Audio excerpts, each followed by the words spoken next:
Hi everyone, অনেকদিন পর তোমাদের সাথে একটা মিনি ব্লগ শেয়ার করবো বলে চলে এলাম। ক্যাপশনটা পড়ে আশা করি বুঝে গেছে যে এটা সরস্বতী পুজোর দিনের ভিডিও।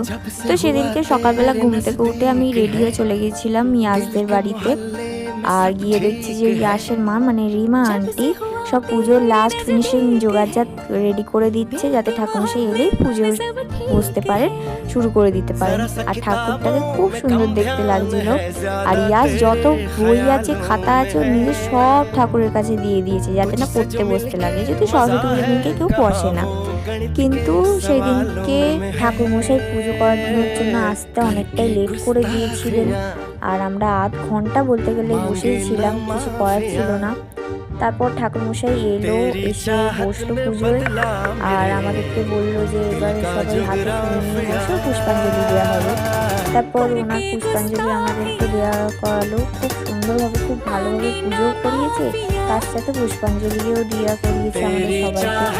আর আমাদের ইয়াসবাবু দেখো শাঁখ বাজাবে বলে পাগল হয়ে যাচ্ছিল, আর যেই শাঁখটা বাজাচ্ছে আস্তে আস্তে আওয়াজ হচ্ছিল, ওর মা বলে ছেড়ে দে, এরমভাবে বাজাতে নেই, আমায় দে আমি বাজিয়ে দিচ্ছি।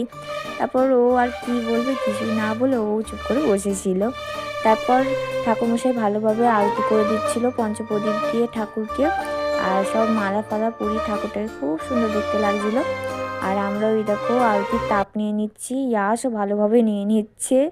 আর আমরা ওকে বলছি যে এবার একটু মাথাটাকেও শান্তি করার জন্য তাপটা নে, কারণ তুই খুব দুষ্টু। তারপর ঠাকুরমশাই পুজো করে চলে যাওয়ার পর রিমা আন্টি আমাদেরকে প্রসাদ সাজিয়ে দিচ্ছিল বাড়িতে নিয়ে যাওয়ার জন্য, কিন্তু তার আগে আমাদেরকে একটু খেতেও দিয়েছিল। আমি বলেছিলাম যে আমার একদম অল্প একটু দেবে। তারপর খেয়ে নিয়ে আমি চলে যাচ্ছিলাম বাড়ি, কারণ গিয়ে রেডি হতে হবে, শাড়ি পরতে হবে, কারণ বিয়ে বাড়ি বলে কথা সেদিনকে। হ্যাঁ, আমার একটা বিয়ে বাড়িও ছিল পাশের বাড়িতেই। তো বিয়ে বাড়ির ব্লগগুলো আসছে। এই ব্লগটা কেমন লাগলো নিশ্চয়ই একটা ছোট্ট লাইক করে জানাবে। আর বিয়ে বাড়ির ভিডিওগুলো দেখার জন্য আমার চ্যানেলে গিয়ে নিশ্চয়ই দেখবে। সো